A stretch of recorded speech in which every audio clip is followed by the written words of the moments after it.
The crimson drops fell like rose petals onto the white sheet of ice, each one blooming darker against the pristine surface as Katherine O'Brien tried to push herself up with trembling arms. Pain shot through her skull where it had struck the frozen creek, and her vision swam with stars that had nothing to do with the harsh January sun beating down on the red rock cliffs surrounding her. She had been foolish to take the shortcut through the canyon, foolish to think the ice would hold her weight after 3 days of unseasonable warmth, had turned the Utah winter into something treacherous and unpredictable. Now she lay alone in the wilderness outside Monticello, blood seeping from the gash above her temple, her ankle twisted at an angle that made her stomach turn, and no one knew where she had gone. Samuel Morgan had been tracking the wounded elk for 2 hours when he spotted the dark shape on the ice. His first thought was that the animal had finally succumbed to its injury, but as his horse picked its way carefully down the rocky slope, he realized with a jolt that the figure was human. A woman, by the looks of the green wool coat and long chestnut hair spread across the ice like a fan. He kicked his horse into a faster pace, his heart hammering against his ribs as he caught sight of the blood. "Madam," he called out, dismounting before his horse had fully stopped. His boots hit the frozen ground hard, and he approached the ice with caution, testing each step before committing his full weight. The creek was only 8 feet across at this point, but if the ice gave way, they would both be in serious trouble. "Madam, can you hear me?" Katherine's eyes fluttered open at the sound of his voice. Through the haze of pain, she saw a man with dark hair beneath a worn Stetson, his face weathered by sun and wind, probably in his middle 20s. His gray eyes were filled with concern as he knelt beside her, and she tried to speak but found her mouth would not cooperate properly. "Easy now," Samuel said, his voice steady and calm despite the alarm coursing through him. The wound on her head was bleeding steadily, and he could see her left ankle was badly injured. "I am going to get you to Dr. Harrison in town. Can you tell me your name, Katherine?" she managed to whisper. "Katherine O'Brien." "Well, Miss O'Brien, I am Samuel Morgan, and I am going to take care of you." He shrugged out of his heavy sheepskin coat and wrapped it around her shoulders, then pulled a bandana from his pocket and pressed it gently against the wound on her head. "This is going to hurt, but I need to stop this bleeding. Can you hold this here for me?" She raised a shaking hand and pressed the cloth against her temple, wincing at the contact. Samuel moved quickly, assessing her injuries with the practiced eye of someone who had dealt with plenty of ranch accidents over the years. The ankle was definitely broken or badly sprained, and head wounds always bled more than they should, but he could not tell how serious the damage might be. What worried him most was how cold she felt, how her lips were starting to take on a bluish tint despite the relatively mild temperature. "I need to get you off this ice," he said, making his decision. "I am going to carry you to my horse. It is going to hurt your ankle, and I am sorry for that, but we cannot stay here." Katherine nodded weakly, and Samuel slid one arm beneath her knees and the other behind her back. She cried out when he lifted her, the movement jostling her injured ankle, and he felt her body go rigid with pain. I know," he murmured, moving as quickly as he dared across the ice. "Just hold on to me." She wrapped her arms around his neck, her face pressed against his shoulder, and he could feel her trying not to cry out with each step he took.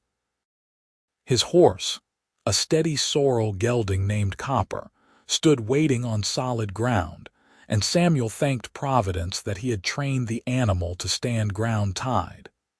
Getting Katherine into the saddle was going to be the tricky part. "Miss O'Brien, I need you to stay conscious for me," Samuel said as he felt her grip loosening.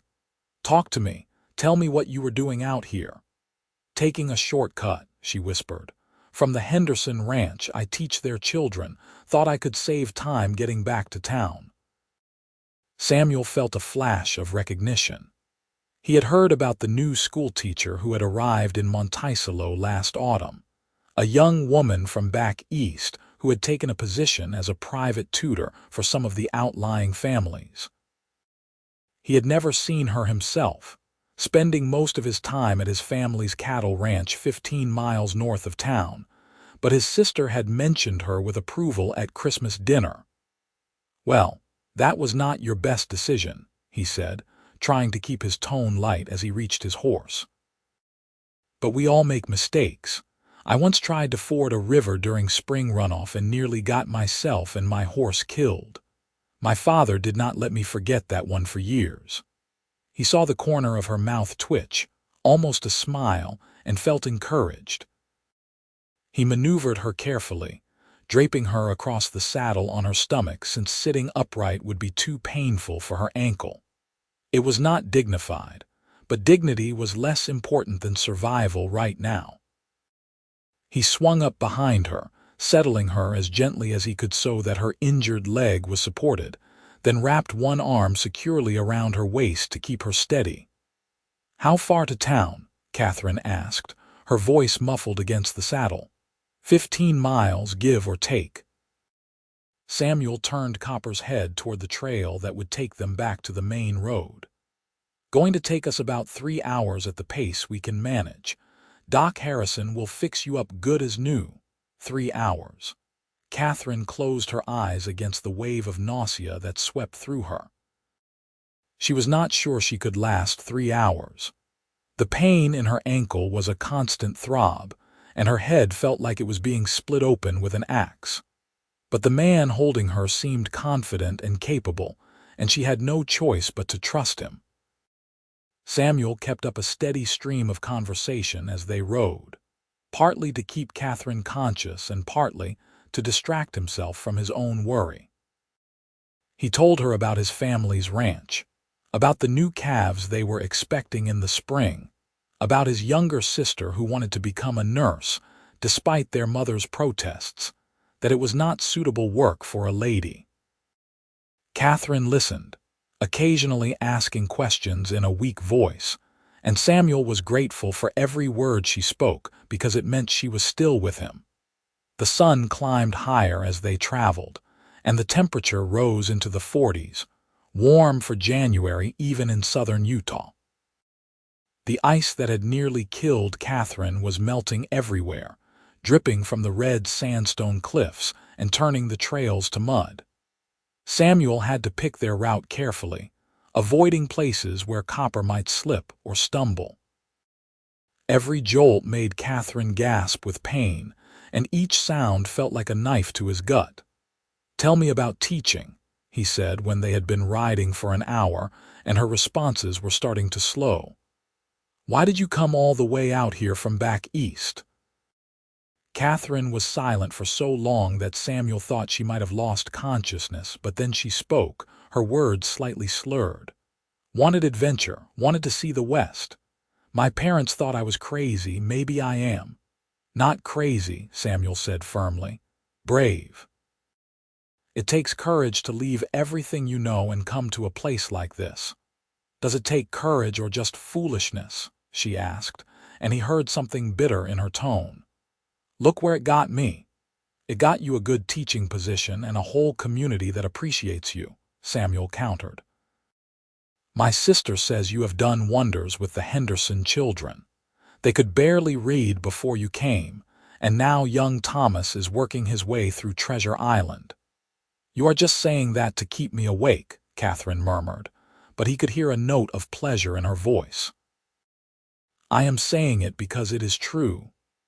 Samuel adjusted his grip on her as Copper navigated a particularly rocky stretch of trail. "And yes, I am trying to keep you awake, so tell me more. Where did you come from originally?" "Boston," Katherine said. "My father is a banker." "Very proper, very respectable. He wanted me to marry the son of one of his colleagues, a man named Frederick who collected butterflies and talked about stock portfolios at dinner parties. I wanted something more than that." Samuel found himself smiling despite the grim circumstances. "So you ran away to the Utah wilderness to teach cowboys and ranchers' children how to raid." Something like that.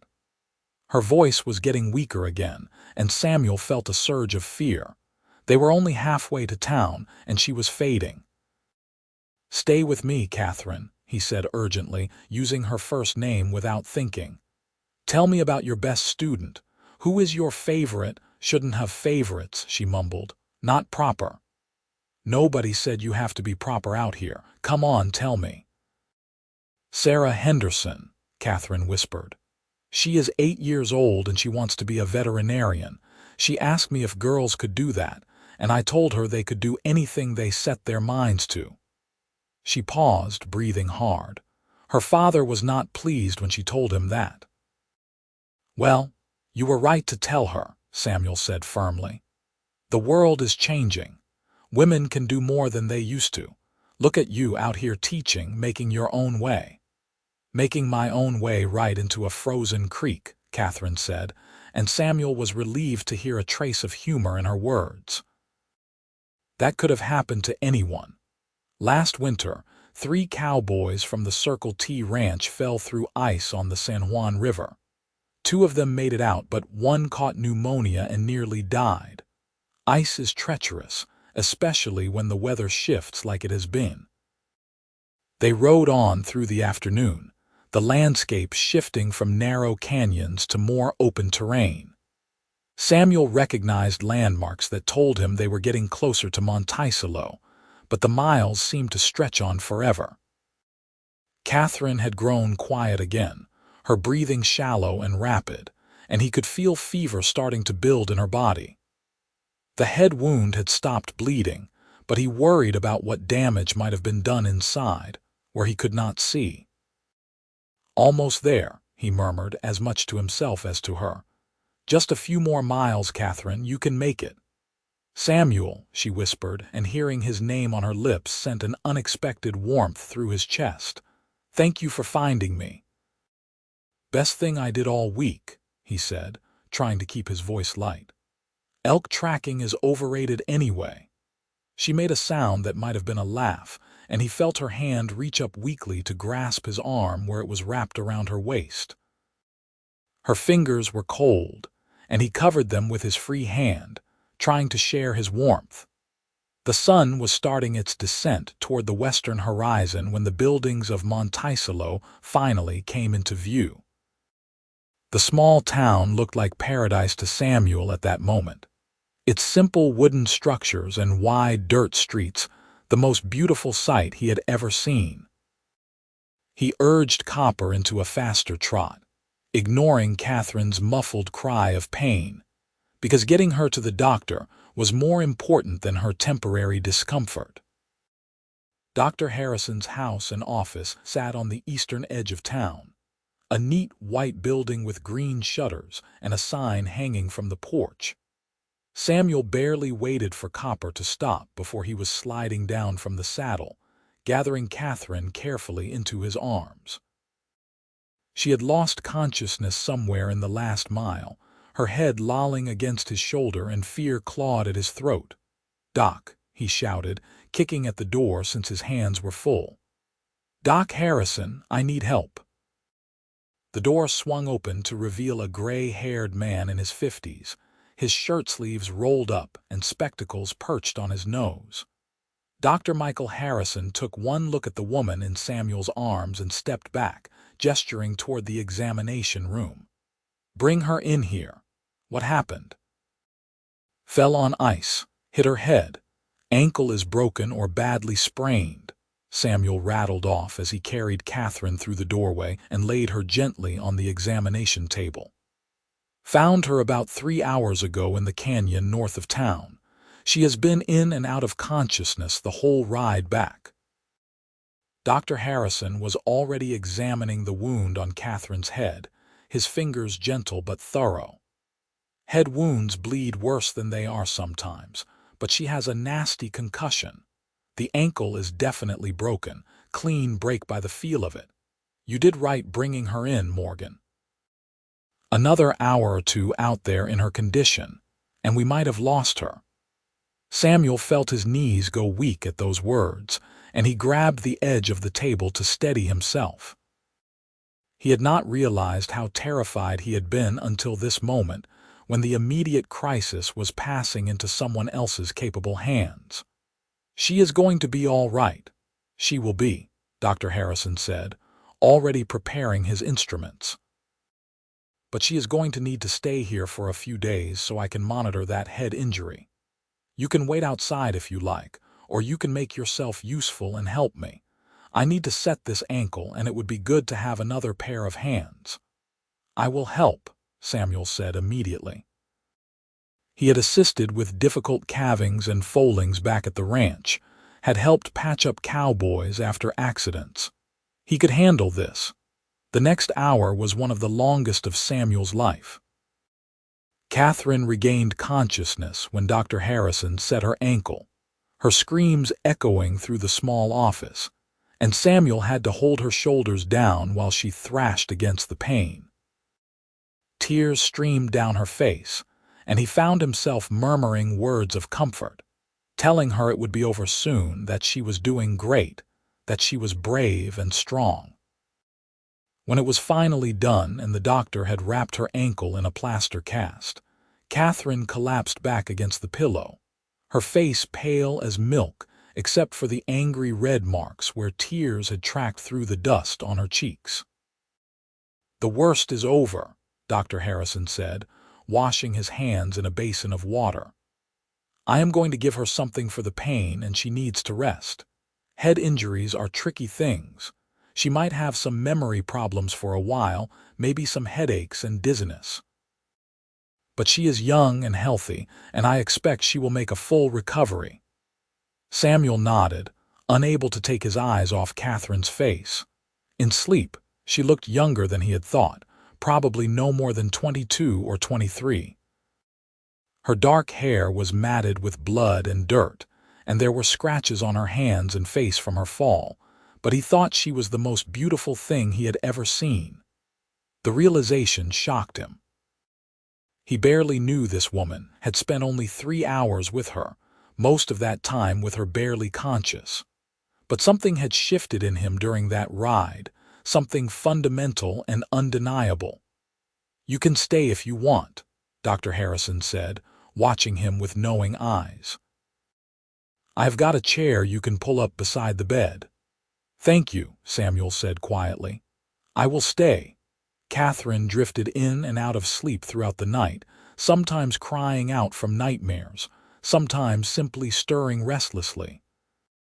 Each time, Samuel was there, his hand finding hers in the darkness, his voice low and soothing as he talked her back into peaceful rest. He told her stories about growing up on the ranch, about the time he and his sister had tried to saddle a half-wild Mustang and ended up in the water trough, about the summer he had worked on a cattle drive up to Wyoming and seen mountains that touched the clouds. He did not know if she heard him, but it seemed to help. Dawn was breaking through the window when Katherine finally opened her eyes fully, her gaze clear and focused for the first time since he had found her. She looked around the unfamiliar room with confusion, then her eyes landed on Samuel, who was slouched in a chair beside her bed, still holding her hand. "You stayed," she whispered, her voice hoarse. "Where else would I be?" Samuel straightened up, his back protesting the night spent in the chair. "How do you feel?" "Like I was trampled by a herd of cattle," Katherine said, then winced. "Is that what happened? I cannot quite remember." "You fell on the ice," Samuel explained gently. "Hit your head pretty hard. Doc says you might have some trouble with your memory for a bit, but it should come back." Katherine closed her eyes, clearly trying to piece together the fragments of yesterday. "I remember being cold, and you talking. You talked the whole time, did you not?" "Had to keep you awake," Samuel said. "And I figured you might as well learn something about the Morgan family while you were stuck listening to me." A smile tugged at the corners of her mouth. "I remember something about a Mustang and a water trough." That is one of my less dignified moments, Samuel admitted. But I will tell you the whole story properly when you are feeling better. Dr. Harrison appeared in the doorway, carrying a tray with breakfast. Well, the patient is awake and talking. That is an excellent sign. How is the pain, Miss O'Brien? Manageable, Katherine said, though Samuel could see the lines of strain around her eyes. I will give you more laudanum after you eat something, the doctor said, setting the tray on a table beside the bed. And you, young man, need to go home and get some proper rest. You look like death warmed over. Samuel wanted to protest, but he caught sight of himself in the mirror on the wall and had to admit the doctor had a point. His clothes were rumpled and stained with blood, his face was haggard with exhaustion, and he probably smelled like horse and sweat. I will come back later, he said to Katherine. If that is all right with you. Katherine's hand tightened around his. I would like that. I want to thank you properly for saving my life. No thanks necessary, Samuel said, but he felt warmth spreading through his chest at her words. I am just glad I was there. He rode back to the ranch in a daze, Copper plodding along the familiar trail while Samuel's mind replayed every moment of the previous day. His family was going to have questions, and he was not sure he had answers. All he knew was that something had changed yesterday when he lifted Katherine O'Brien off that ice. Something important. His mother was in the kitchen when he walked through the door, and her eyes widened at the sight of him. Samuel Morgan, what on earth happened to you? Long story, Ma, he said, suddenly aware of how bone-tired he was.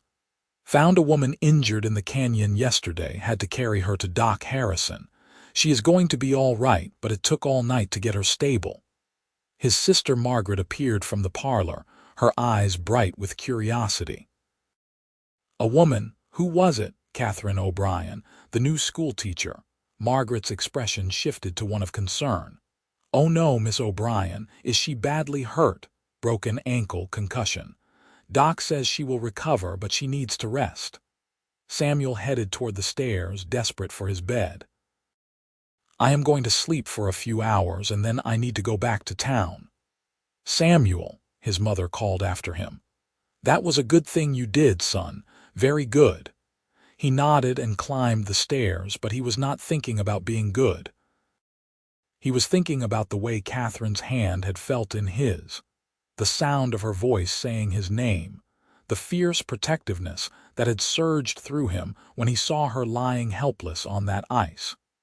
He fell into bed fully clothed and was asleep before his head hit the pillow.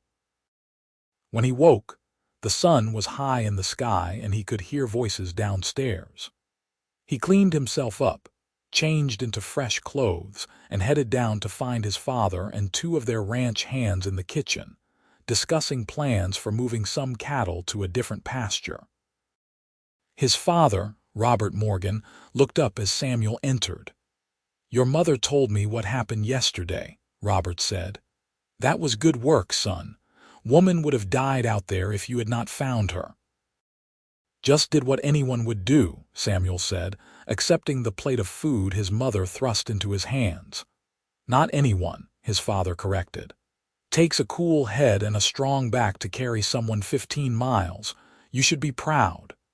Samuel ate quickly, anxious to get back to town. Margaret insisted on coming with him, claiming she wanted to visit Miss O'Brien and see if she needed anything, and Samuel was grateful for the company. They rode together through the afternoon, Margaret chattering about the gossip from town and Samuel half listening, his mind already at the doctor's office. Katherine was sitting up in bed when they arrived, her head bandaged neatly and her color much improved. She smiled when she saw Samuel, and he felt his heart do an odd little flip in his chest. Margaret rushed forward with exclamations of concern, and soon the two women were talking like old friends.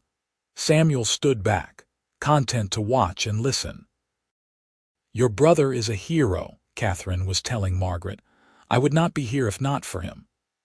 "Oh, Samuel has always been good in a crisis," Margaret said breezily. "Remember the time the barn caught fire, Sam? You got all the horses out before the roof collapsed." "That was different," Samuel said, uncomfortable with the attention. "Those were horses I had known since they were foals. I was not going to let them burn." "And I am just a stranger you happened to find," Katherine said, but there was a teasing note in her voice that made Samuel's discomfort ease. "Not a stranger anymore," he said, meeting her eyes. "I think carrying someone 15 miles makes you at least acquaintances." "At least," Katherine agreed, and something passed between them, a spark of connection that made Margaret glance between them with interest. Dr. Harrison declared that Katherine could have visitors throughout the day but needed plenty of rest, so Samuel and Margaret did not stay long. But Samuel returned the next morning and the morning after that, bringing flowers from his mother's hothouse and books from his own collection. Katherine was restless with forced inactivity, and he found himself staying for hours, reading aloud to her, or simply talking about anything and everything. He learned that she had 2 younger brothers back in Boston, that she had always loved teaching but had never found a position in the city that felt right, that she had read about the West in dime novels, and decided she wanted to see if the reality lived up to the stories. She learned that he had grown up on the ranch, that he had considered going east to study veterinary medicine, but could not bear to leave the land he loved, that he had been engaged once to a girl from town, but they had realized before the wedding that they were better as friends than spouses. "Do you ever regret not going to school?" Katherine asked him one afternoon as they sat by the window, watching snow begin to fall outside. "Sometimes," Samuel admitted. "I think about all the things I could have learned, all the places I could have seen. But then I think about the ranch, about the feel of being on a horse with the sun rising over the red rocks, and I know I made the right choice. This is where I belong." "I envy you that certainty," Katherine said softly. "I spent so long trying to figure out where I belonged." "I am still not sure I have found it." "Maybe you have," Samuel said, then caught himself. "I mean, the town seems to like you. The Hendersons think the world of you. Margaret says all the families with children want to hire you." Katherine smiled, but there was something sad in her expression. "Teaching other people's children is fulfilling, but sometimes I wonder what it would be like to have my own. To have a family, a real home, not just a rented room above the general store." Samuel felt his pulse quicken. "Is that what you want? A family?" "I suppose every woman wants that, deep down," Katherine said. "But it would have to be the right person. Someone who understands that I am not content to just sit in a parlor and do needlework. Someone who sees me as a partner, not just a decoration." "Any man who saw you as just a decoration would be a fool," Samuel said firmly. "You are smart and brave, and you have crossed a continent to chase your dreams. That takes more courage than most men I know possess." Katherine's eyes met his, and Samuel saw color rising in her cheeks. "Thank you," she said quietly. "That means a great deal coming from you." The moment stretched between them, heavy with possibility, and Samuel found himself leaning forward, drawn by something he could not name. But then Dr. Harrison's footsteps sounded in the hallway, and they both pulled back. The spell broken over the following weeks.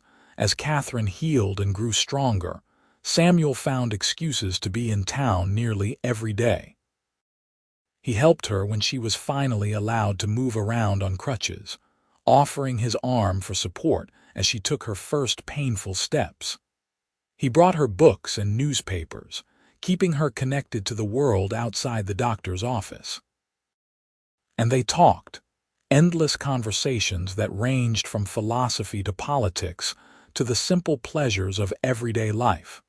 Margaret teased him mercilessly about his devotion, and his mother gave him knowing looks, but Samuel did not care. He was falling in love with Katherine O'Brien, and the terrifying, wonderful truth was that he thought she might be falling in love with him too. He saw it in the way her face lit up when he walked into the room, in the way her hand would find his when she was tired or in pain, in the soft look in her eyes when she thought he was not watching. But there was a problem, and Samuel knew it. Katherine was an educated woman from a wealthy family back east. He was a rancher who had never been further than Wyoming, whose hands were calloused from work, and whose idea of culture was the traveling theater troupe that came through town twice a year. What could he possibly offer her that would be enough? The question plagued him through February and into early March, when Katherine was finally cleared to leave the doctor's care. The Henderson family wanted her back, but Dr. Harrison insisted she needed more time to recover before she could handle the physical demands of caring for young children. Margaret solved the problem by inviting Katherine to stay at the Morgan Ranch until she was fully healed, and Katherine accepted with obvious pleasure. Having Katherine under his roof was both wonderful and torturous for Samuel. He saw her at breakfast every morning, her hair still damp from washing, wearing one of Margaret's dresses that was slightly too long for her shorter frame. He saw her in the evenings, sitting by the fire with his mother, learning to knit and laughing at her own clumsy attempts. He saw her gradually growing stronger, trading her crutches for a cane, then finally walking without support, though she still limped when she was tired. And he wanted her with an intensity that kept him awake at night, staring at his ceiling and imagining what it would be like to have her here permanently, not as a guest, but as his wife. It was his father who finally pushed him to act. They were out mending fences on a warm April morning when Robert set down his tools and looked at his son seriously. "When are you going to tell that girl you are in love with her?" Samuel nearly dropped the hammer he was holding. "What? Do not play dumb with me, son. I have watched you mooning over her for 3 months now. Your mother has watched. Hell, even the ranch hands have noticed. Everyone knows except possibly Miss O'Brien herself, and I would not count on that. Pa, I cannot. She deserves better than a rancher who smells like cattle most days." "That is the biggest load of nonsense I have ever heard," Robert said flatly. "That girl looks at you like you hung the moon and stars, and you saved her life, carried her 15 miles when she was hurt and scared. You think she is going to care that you work with your hands. She is from Boston. From a wealthy family. She went to fancy schools. And she left all that behind to come out here and teach," Robert pointed out. "Seems to me she already made her choice about what kind of life she wants. The question is, are you brave enough to ask if you can be part of it?" Samuel was quiet for a long moment, his father's words sinking in. "What if she says no?" "Then at least you will know," Robert said. "But son, I have been married to your mother for 30 years and I know something about women." That girl did not accept Margaret's invitation to stay here for another month just because she needed a place to recover. She stayed because of you. That evening, Samuel asked Katherine if she would take a walk with him after dinner. The spring air was warm and fragrant with sage, and the last light of day painted the red rocks in shades of crimson and gold. They walked slowly, Katherine's strength still not fully returned, but she did not seem to mind the easy pace. "I am going back to the Hendersons next week," Katherine said as they followed the path that led to a small rise overlooking the ranch buildings. "Dr. Harrison says I am well enough now, and I have been imposing on your family's hospitality for too long." "You have not been imposing," Samuel said quickly. "Everyone has loved having you here. My mother says you have been wonderful company for her." "Your family has been so kind to me," Katherine said. "I will never forget what you all did, taking in a stranger and making her feel like part of the family." They reached the top of the rise and Katherine stopped, looking out at the view. The sun was setting behind distant mountains, and the valley below was bathed in golden light. "It is beautiful here," she said softly. "I can see why you never wanted to leave." "Katherine," Samuel said, his heart pounding. "Can I ask you something?" She turned to him, her expression curious. "Of course. You ever think about that day on the ice? About what might have happened if I had not found you?" Katherine's face grew serious. "I think about it sometimes. I was dying out there, Samuel. I knew it even then. And then you appeared like something out of a dream, and you carried me all those miles, and you stayed with me through that first terrible night. You saved my life. And you changed mine," Samuel said. "From the moment I saw you lying there on that ice, something shifted in me. I did not understand it at first, but these past months, getting to know you, watching you heal and grow stronger, I have come to realize something important." "What is that?" Katherine asked, her voice barely above a whisper. "I have fallen in love with you," Samuel said, the words coming out in a rush. "I know I have no right. I know you could have any man you wanted, someone refined and educated who could give you the kind of life you had back in Boston. But I cannot let you leave without telling you the truth. I love you, Katherine O'Brien. I love your courage and your intelligence and the way you laugh at my terrible jokes. I love how you talk to my sister like she is your equal, and how you helped my mother with the garden even when your ankle was still healing. I love everything about you, and if there is any chance at all that you might feel the same way, then I am asking you to consider staying here. Not as a guest, but as my wife." Katherine stared at him, her eyes wide and shining with tears in the fading light. For a terrible moment, Samuel thought she was going to refuse, that he had misread everything and made a fool of himself. But then she stepped forward and took his hands in hers, and when she spoke, her voice shook with emotion.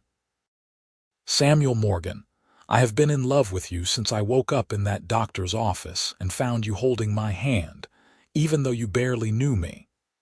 You sat there all night because you cared whether I lived or died. And then you came back every day, and you made me laugh when I wanted to cry from frustration, and you treated me like I mattered, like my thoughts and opinions were worth hearing. You ask if I want to stay. I have been terrified that I would have to leave, that I would have to go back to being just your sister's friend who visits sometimes. Yes, I will marry you. Yes, 1,000 times yes." Samuel felt joy explode through him, so intense it was almost painful. He pulled Katherine into his arms, careful of her still healing ankle, and kissed her with all the pent-up longing of the past 3 months. She kissed him back with equal fervor, her arms wrapping around his neck, and Samuel thought that this moment, right here on this hill overlooking his family's ranch with the sun setting behind them, was the best moment of his entire life. They were married 6 weeks later in the small church in Monticello, with what seemed like the entire town in attendance. Katherine wore a dress that had belonged to Samuel's grandmother, altered to fit her smaller frame, and carried wildflowers that Margaret had gathered that morning.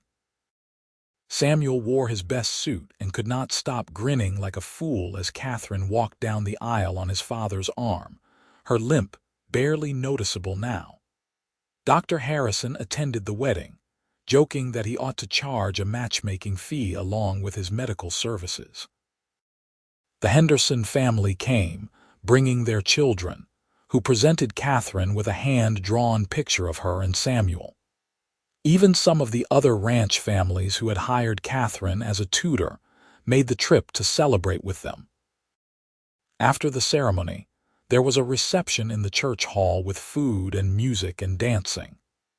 Samuel danced with his bride, then with his mother and sister, then with half a dozen other ladies before finally reclaiming Katherine and refusing to let anyone else cut in.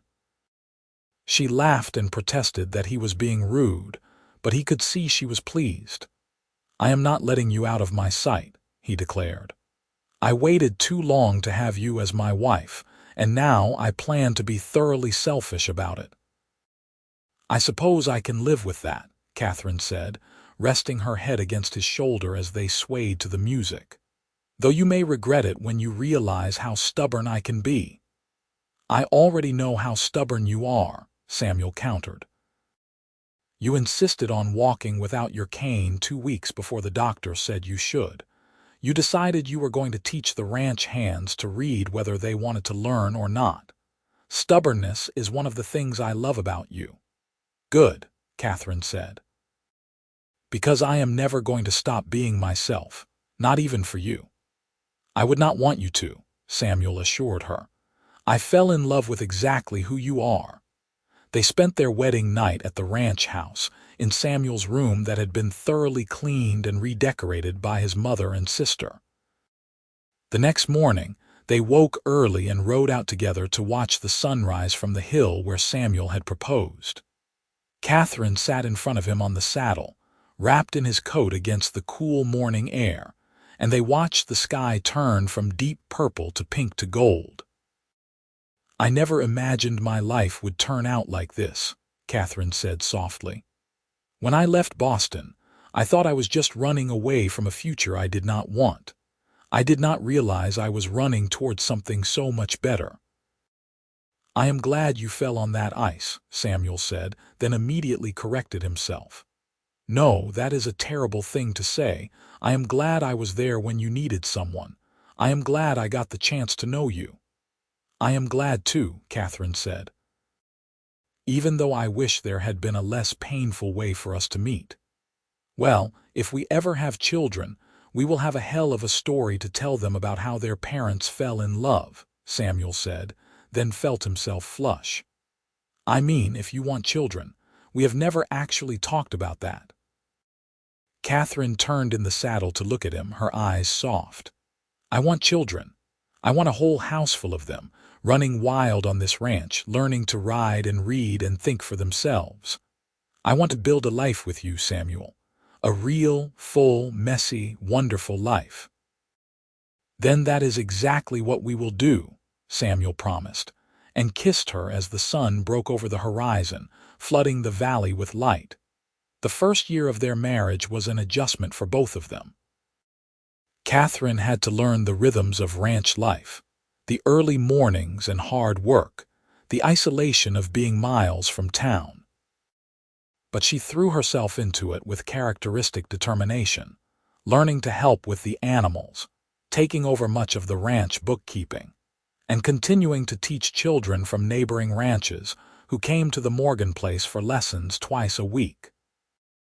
Samuel had to learn to share his space and his life with another person, to consult Katherine on decisions that affected them both, to express his feelings with words instead of just actions. It was harder than he expected, but also more rewarding.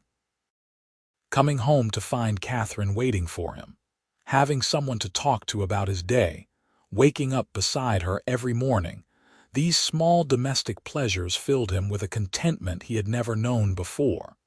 They had their disagreements, of course.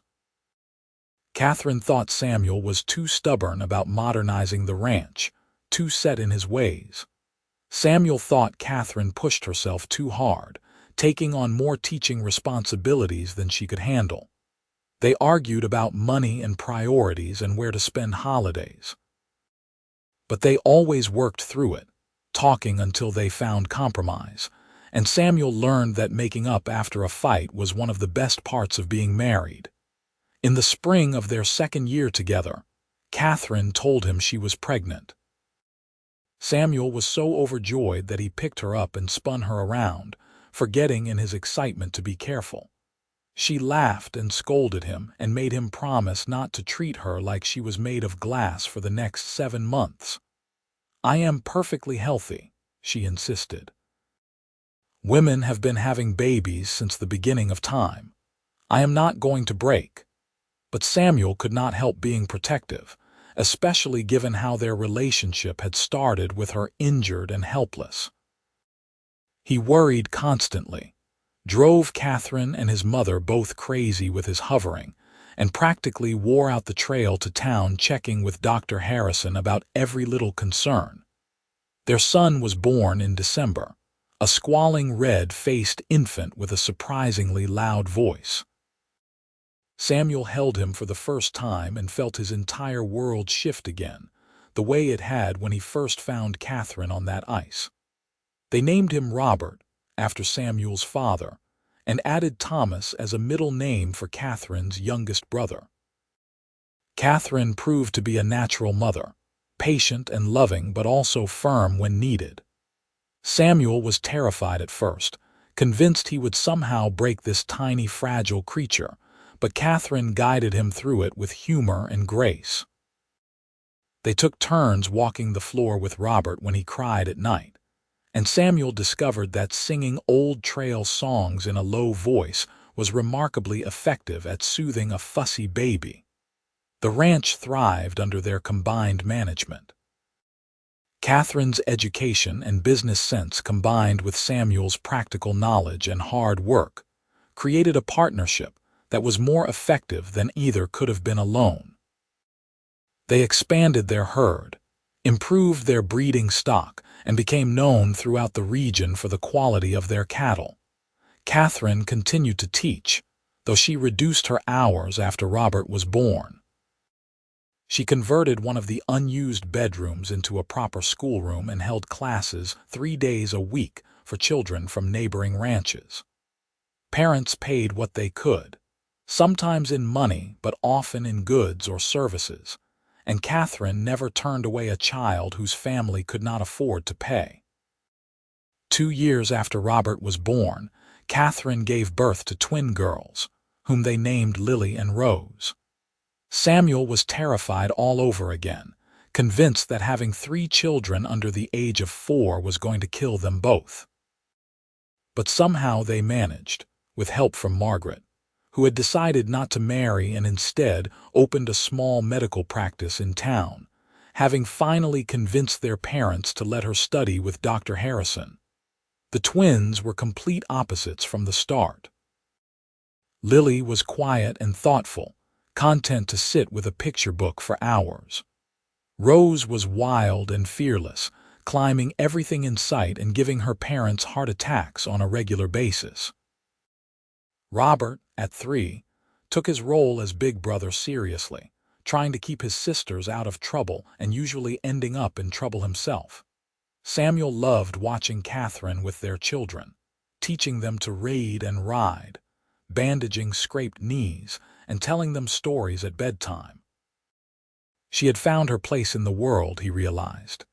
This was what she had been searching for when she left Boston, even if she had not known it at the time. A life that was hers on her terms, filled with work she found meaningful and people she loved.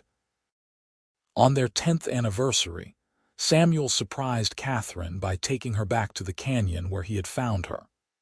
They left the children with Margaret and rode out together on a clear January morning, following the trail he had ridden that day with Katherine bleeding and unconscious across his saddle.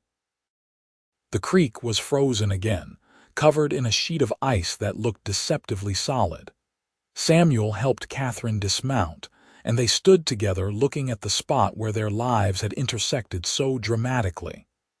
"I come here sometimes," Katherine admitted, "when I need to remember how lucky I am. I was dying on this ice and then you appeared and saved me. Not just my life, but everything. You gave me a home, a family, a purpose. You gave me everything I did not even know I was looking for." "You saved me too," Samuel said, pulling her close. "I was just going through the motions before I met you. Working the ranch, doing what was expected but not really living. You taught me what it means to truly love someone, to build a life together. You made me better than I was." "We made each other better," Katherine corrected, looking up at him. "That is what love does, when it is the right kind of love." They stood there in the cold, wrapped in each other's arms, and Samuel thought about the incredible chain of events that had brought them to this moment. If he had not been tracking that elk, if the ice had not been weak from the warm spell, if Katherine had chosen a different route or left the Henderson Ranch 10 minutes earlier or later, they never would have met. Their lives would have gone in completely different directions, and they would have missed out on everything they had built together. "You ever wonder what would have happened if we had never met?" he asked. "Sometimes," Katherine admitted. "But then I remember that I do not believe in random chance. I think we were meant to find each other, Samuel. Maybe not that specific day in that specific way, but somehow, somewhere we would have crossed paths. Some things are just meant to be." Samuel was not sure he believed in fate or destiny, but looking at his wife in the place where he had first found her, he wanted to believe. He wanted to think that the universe had conspired to bring them together, that all the pain and fear of that day had been necessary to create the happiness they now shared. They rode back to the ranch in the late afternoon, arriving to find organized chaos. Robert had apparently decided to help his father by trying to feed the horses and had left the barn door open, allowing 3 of them to escape into the yard. The twins had gotten into the kitchen supplies and covered themselves in flour. Margaret was trying to restore order while also attempting to treat a ranch hand who had cut his hand on a piece of wire. Katherine looked at the disaster that was their home and laughed, the pure joyful sound of someone who loved her life, despite its imperfections. Samuel laughed too, and together they waded into the chaos, catching horses and cleaning children and helping Margaret with the injured hand. Later that night, after the children were finally asleep and the house was quiet, Samuel and Katherine sat together on the porch, wrapped in blankets against the January cold. Above them, the stars blazed in the clear desert sky, more stars than Samuel had ever seen growing up, but which Katherine said she would never take for granted after years of Boston's cloudy winters. "Thank you," Katherine said softly. "For what? For finding me, for saving me, for loving me, for giving me this life." She gestured at the ranch spread out before them, the dark shapes of the barn and outbuildings, the corrals with horses moving restlessly in the moonlight. "For all of this. Thank you for falling on that ice," Samuel said, then grinned when she swatted his arm. "I am serious. I know it was terrible and you could have died, and I would never wish that kind of pain on you. But if it had not happened, I would never have found you. I would have spent my whole life not knowing what I was missing." "We could have met another way," Katherine pointed out. "I might have come to one of the town dances. You might have needed to hire a tutor for your nieces and nephews someday." "Maybe," Samuel conceded, "but I am glad it happened the way it did. I got to be your hero, got to carry you to safety. Every time I look at you, I remember how precious you are, how easily I could have lost you. It makes me grateful every single day." Katherine leaned her head on his shoulder, and they sat in comfortable silence, watching the stars wheel overhead. The wind carried the scent of sage and the distant sound of cattle lowing in the night. Inside the house, one of the twins cried out in her sleep, then settled again. This was Samuel's life now. Not the solitary existence he had imagined for himself, but something infinitely richer and more complex. Katherine had brought color and sound and emotion into his carefully ordered world, and he would not trade it for anything. The years continued to pass, bringing both joy and sorrow as all lives do. They lost Samuel's father to a heart attack when Robert was 8, and Katherine's mother passed away shortly after, though Katherine's father survived and eventually came west to visit, grudgingly admitting that his daughter had chosen well. They had 2 more children, another boy and a girl, and the ranch house that had seemed so spacious when it was just Samuel, and his parents became crowded and noisy and full of life. Robert grew up to be a talented horseman who wanted to breed and train horses rather than raise cattle. The twins went in completely different directions, with Lily becoming a teacher like her mother and Rose shocking everyone by deciding to study law. The younger children were still finding their way, but Samuel had no doubt they would surprise him just as their older siblings had. Catherine's hair gained threads of silver, and Samuel's hands grew more gnarled with arthritis. They had been together for 25 years, and Samuel loved her more with each passing year. She was still the most fascinating person he knew, still capable of surprising him, still the first person he wanted to talk to about anything important.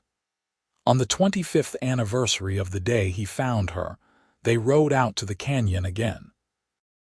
It had become their tradition, this annual pilgrimage to the place where everything began. The ice was thin this year, the winter having been unusually warm, and Samuel felt a chill of recognition looking at it. "This is how it was that day," he said. Warm enough that the ice looked solid but was not. You could have been anyone, any of a dozen people who might have taken that shortcut. But it was you. "And you were the one who found me," Katherine said. "Out of all the people who might have been tracking that elk, it was you."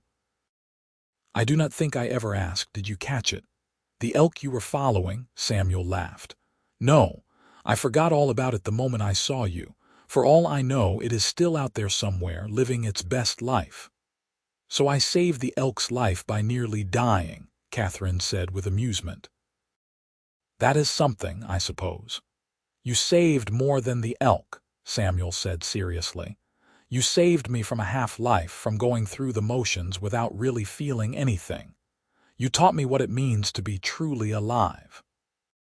Katherine turned to him, her eyes still the same clear blue they had been when she was 22, though surrounded now by laugh lines and crow's feet earned through years of smiling.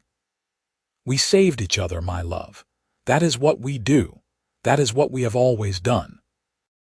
They stood together on the frozen creek, in the place where their story had begun a quarter-century earlier, and Samuel thought about all the moments that had led them to this point. The fear and pain of that first day, the slow building of trust and friendship during Catherine's recovery, the terrifying joy of falling in love, the decision to build a life together, the challenges and triumphs of running the ranch, raising children, supporting each other through loss and change. It had not always been easy. There had been years when money was tight, when they fought about priorities and lay awake at night worrying about the future. There had been illnesses and accidents, disappointments and setbacks, but through it all, they had each other. They had the foundation they had built on that day when Samuel chose to abandon his elk tracking and carry an injured stranger 15 miles to safety. "Come on," Katherine said, taking his hand. "Let's go home. Margaret is bringing the grandchildren for dinner, and you know how Robert gets if we are late." Samuel let her lead him back to their horses, marveling as he always did at how right this felt. Her hand in his, the life they had built together, the family that had grown from two people who met by chance on a frozen creek. He had set out that January morning 25 years ago expecting to track an elk and maybe bring home some meat for the winter. Instead, he had found the love of his life lying bleeding on the ice, and everything had changed. As they rode back toward the ranch, the sun setting behind them and painting the red rocks in shades of gold, Samuel sent up a silent prayer of thanks to whatever force had put him in that canyon at that exact moment. Fate, providence, random chance, it did not matter what you called it. What mattered was that he had found Katherine when she needed him most, and in saving her life, he had found his own purpose and joy. They topped the rise that overlooked the ranch, and Samuel could see their family gathered in the yard waiting for them. Robert with his wife and 3 children, the twins home from their respective careers, the younger children already racing toward them on horseback. Margaret waving from the porch, still unmarried but happy in her work as the town's doctor. This was his legacy, Samuel thought. Not just the land or the cattle or the buildings, But this family that had grown from the seeds planted on that frozen creek so many years ago. Katherine looked over at him and smiled, and Samuel smiled back, his heart full to bursting with love and gratitude. They had traveled a long road together from that day on the ice, and there was still more road ahead. But whatever came next, they would face it together, just as they had faced everything else. Side by side, hand in hand, two people who had found each other against all odds and built something beautiful from that chance encounter. They rode down toward the house together, toward the family and life they had created, and Samuel knew with absolute certainty that he would make the same choices all over again. He would abandon the elk every single time if it meant finding Katherine. He would carry her 15 miles through pain and fear every day of his life if that was what it took to have what they had now. Because this was love, real and lasting and true. The kind of love worth fighting for, worth building a life around, worth every moment of joy and struggle it took to get here. And as they dismounted in the yard and were immediately surrounded by children and grandchildren, by family and love and the life they had built together, Samuel caught Katherine's eye and saw his own feelings reflected back at him. Gratitude, joy, contentment, and above all, love that had only deepened and strengthened with time. They had found each other on the ice all those years ago, two strangers whose lives intersected at exactly the right moment. And from that beginning, from that single act of compassion and courage, they had built something that would last not just their lifetimes, but would echo forward in the children and grandchildren who carried both their names and their values into the future. It was more than Samuel could have ever hoped for, more than he had ever dreamed possible during those lonely years before Katherine fell into his life. The evening passed in laughter and stories, in good food, and the easy affection of family who genuinely enjoyed each other's company. Samuel sat at the head of the table with Katherine beside him, and he looked around at the faces of his children and grandchildren and felt a deep satisfaction. This was what life was meant to be. Not easy, not without its challenges, but full of love and connection and meaning. When everyone had finally left, and the house was quiet again, Samuel and Katherine prepared for bed in the comfortable silence of two people who had shared countless nights together. As they lay in the darkness, Katherine's head resting on Samuel's shoulder the way it had for 25 years, Samuel whispered into the night, "I love you, Katherine Morgan, more than I did yesterday, less than I will tomorrow." "I love you too, Samuel Morgan," Katherine whispered back. "Thank you for finding me on the ice. Thank you for carrying me home. Thank you for loving me all these years." "Thank you for letting me," Samuel said and kissed the top of her head. "Thank you for choosing me, for building this life with me, for giving me everything I never knew I needed." They fell asleep wrapped in each other's arms. Two people who had found their way to each other through chance and choice, and the kind of love that transforms ordinary moments into something extraordinary. Outside, the stars continued their endless dance across the Utah sky, watching over the ranch and the family sleeping peacefully below. And on a frozen creek 15 miles away, the ice reflected moonlight where once it had been stained with blood, a silent witness to the beginning of a love story that had lasted a quarter century and would echo forward through generations to come. This was their happily ever after, earned through courage and compassion, built on a foundation of mutual respect and genuine partnership. Not a fairy tale ending, but something better, something real and lasting and true. A love story that began with a fall on the ice, and a cowboy who refused to leave a stranger to die alone in the wilderness. A love story that proved sometimes the best things in life come from the most unexpected moments, and that true love, when you find it, is worth every risk and every sacrifice it takes to keep it.